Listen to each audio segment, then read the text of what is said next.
Hello. How are you guys? Awesome. Hi, my name is Joanna Popper. I am in charge of location-based entertainment for virtual reality at HP. We have our backpacks, as he mentioned, downstairs. How many of you guys have gotten to try them? What do you think? Good? Good? As of now? What did you say? As a dev. Oh, cool. Good. So you're developing on it? Awesome. Good. Happy to chat with you more later. So I'm going to talk about a project called Mars Home Planet, which is all around imagining our life on Mars. So lots of people from Elon Musk to Jeff Bezos are all focused on getting us to Mars. So this is a project that's focused on, once we're there, what's our life going to be like? How is it going to be to live there?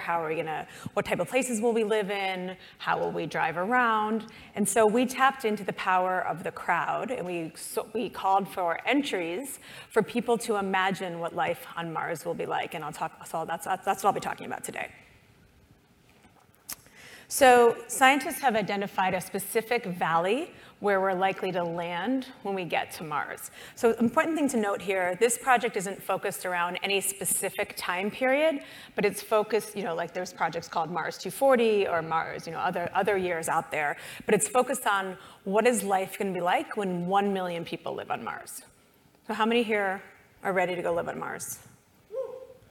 Oh, those guys, they're really. All right, so let's see what you guys think about the housing and the transportation that are being offered here. All right, so in this project, we did a call for entries, and this is a really interdisciplinary call. So there are many people who are technologists, who are engineers, who are artists, who are creative thinkers, writers, who answered the call for entries. And it was 3 parts. So the first phase was the concept phase, then we had a modeling phase, and we're currently in the rendering phase, which is the 3rd part. So in addition to these 3 phases, for those of you who are at SIGGRAPH, we're going to demo the VR experience that was being built by Technicolor. Anyone here coming to SIGGRAPH? Yay. Okay, a couple of you again. Good. The Mars guy's coming. That's awesome. So we're partnering together with Technicolor. They're actually building the VR experience based on the entries that came from the thousands of entries that came from around the world. So we'll have a sneak peek there at SIGGRAPH, and then we'll actually release it on some platforms for you to view at home. Okay, so as I said, it's a three-part concept. We're very much towards the end of it. So right now, there's 1 week left. So if you haven't entered yet, but you want to enter, you still have 1 week to get your rendering together. And so what's interesting about this isn't a contest where you have had to be in the earlier stage to be in the next stage. So even if you haven't submitted before, you can still submit in this last week. And what's also cool is you don't have to start from scratch. You can take some of the designs and the 3D models from earlier stages. Those have been opened up for the public, so you can build on top of those. It's going. Okay, so we partnered with a number of really great partners, from NVIDIA to Technicolor, Microsoft, and many more. And then we worked with LaunchForth on the co-creation platform. So if you go to LaunchForth, you can see a lot of the entries, and I'll show you some of them here too. So we did a call for entries all around the globe, and it is actually over half of the entries that came from Asia. So 55% were from Asia. So assuming that a lot of people in this room are from North America, maybe you guys can jump in this last week and get our America's number up a little bit, because we're definitely lagging with only 16% of the entries so far. This conference is all about education. We partnered very closely with lots of education groups, lots of universities, to make sure that students were involved. And actually, some universities around the world got into competitions amongst within the university and even amongst each other to see who would have better projects. So in Japan in particular, the Education League and some of their space organizations got very much behind the project. And there was even, in Australia, a whole TV show on Discovery. Oh, you're Australians. A whole Discovery show that was following one of the teams that was working on the project. So lots of interest and lots of focus. So, this is a great community to come into and be part of. It's fantastic judges, great prizes, lots of subject matter experts that you can tap into to get feedback. And so here are the partners that I had mentioned: NVIDIA, Technicolor, Unreal, Microsoft, who has some great stuff downstairs, Autodesk, Vive. And so as I said, we're now in the rendering challenge, which is the third part. So what is the rendering challenge? So rule number 1 is to respect the physics of Mars. I'm sure that crowd knows all about the physics of Mars, right? Oh yeah, okay, good. All right, so and then at this stage, you create a 3D model. Either you download one from the ones that already exist or create your own. And then you can either create a transportation side or a living side. So what is it like in terms of where we're going to live, or how are you going to get around? And then there's lots of different stills or animated that you can create. The timeline, which I mentioned. So again, 1 week left if you still want to participate.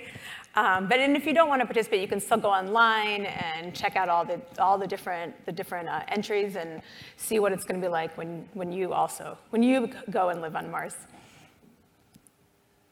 All right. So as we mentioned, you can build a team.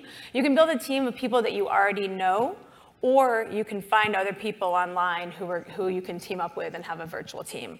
So our judges are great, really renowned in the field, both our judges and advisors. The last time I gave this talk was at a space conference. Jeff Bezos was speaking there, and a bunch of astronauts were speaking there. So we have astronauts like Yvonne Kegel as advisors. So those are the people that you get to have access to from as being part of this project. All right, so some sample submissions. So here are some of the winners from the earlier stages, and I'm going to walk you through some of their concepts, because that's really the most fun part. All right, so here is one of the winners. This is a civil engineering winner. So they have a city called Athena, and you can see what it looks like. This is from India, from Logesh. All right, so here's the architectural design. What you'll see is it really, a lot of work, a lot of research, a lot of science, plus a lot of imagination went in to putting this together.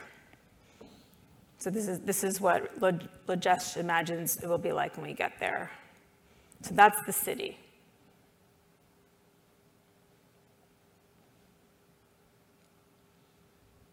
The colony. So here are some of the different, what our houses will look like. Is this what you guys are imagining Mars will be like?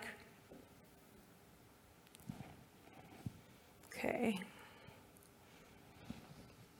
Here's another house. The inside. This is what he imagines the capital is going to look like.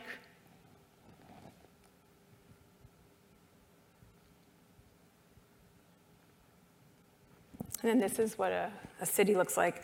This, to me, kind of looks like Burning Man, but I guess that might be what life in Mars is really like. Self-sufficiency and those principles. And here's a master plan for the city planners in the audience, a plan of what the city might look like.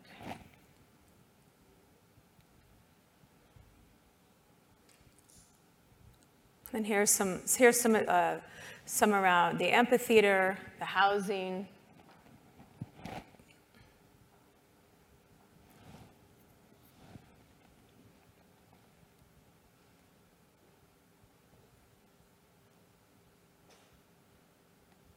So here's a big dome. He's calling the Matrimander.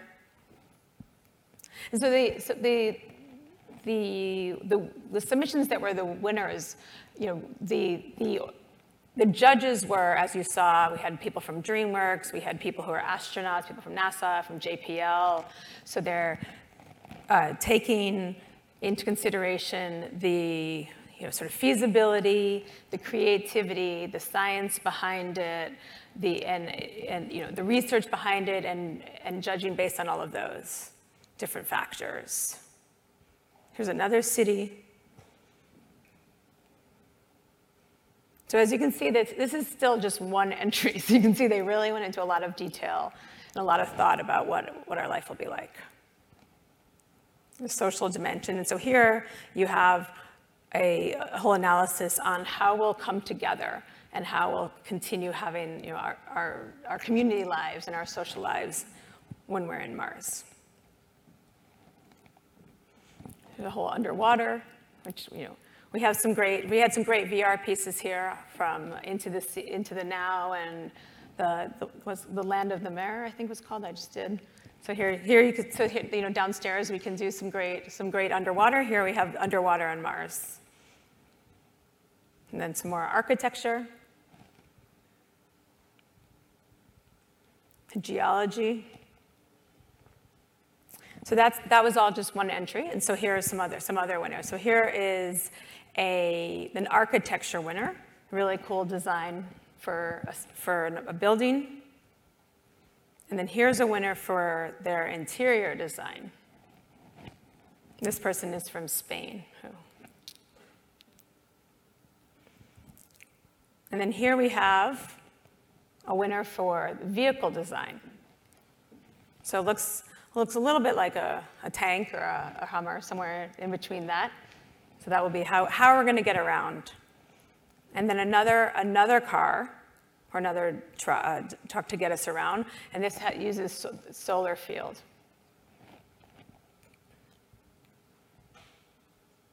And then this is a design for how we're going to get energy. So how we're going to both shield ourselves as well as harness energy during dust storms, which again, very, very similar to Burning Man here. And then here is a 3D winner for the Martian settlement.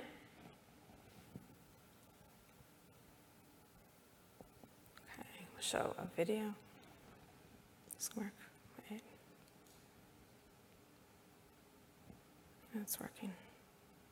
No, the video is not working. I don't know if they can help. No. All right. So the video's not working. And we were wondering why is HP getting involved in something like this? So HP is all about inventing and reinventing the future. HP is one of the first companies in Silicon Valley and has always been very focused on building computing. And so we believe that VR is the future of computing. And so we also are very focused on space. We actually have a couple of our computers on the International Space Station. So we've been very tied in with NASA and making sure that they have the best technology so that they can meet the demands, all their very difficult demands of running high-end computing up in space. So for us, this was a way to both work together with some of our great partners like NVIDIA and Microsoft, tap into the community, and give people the chance to really build on their imagination and think about how we could use technology in a really meaningful way for that day that we actually get to Mars, whenever that day may be. So I'm happy to take any questions. Tom, where is all the water going to come from? You tell me. You're the deep wells. Yeah, I think that's what they were imagining. They would build really deep wells because I would imagine some way we would need water to live, right? Yeah. Sure.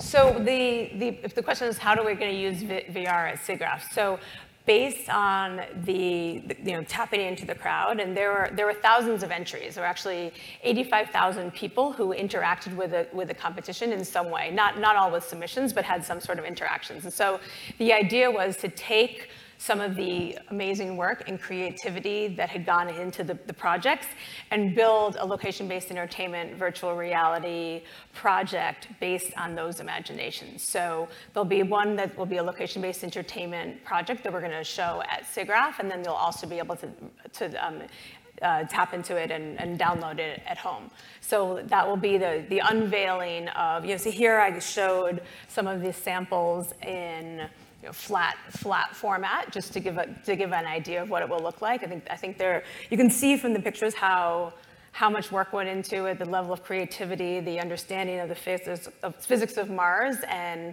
all the sort of love and passion that went into these projects. So at SIGGRAPH, we're going to show a virtual reality, a virtual reality experience where you'll get to go through an experience on Mars. And there have been lots and lots of VR Mars experiences. I think at this point there's so much fascination among the people who work in this field with space. There's lots of ones on Mars, there's other ones at the International Space Station, but the one that Technicolor releases at SIGGRAPH will be specifically based on the ideas and the creativity that came out of these projects. All right, thank you guys very much.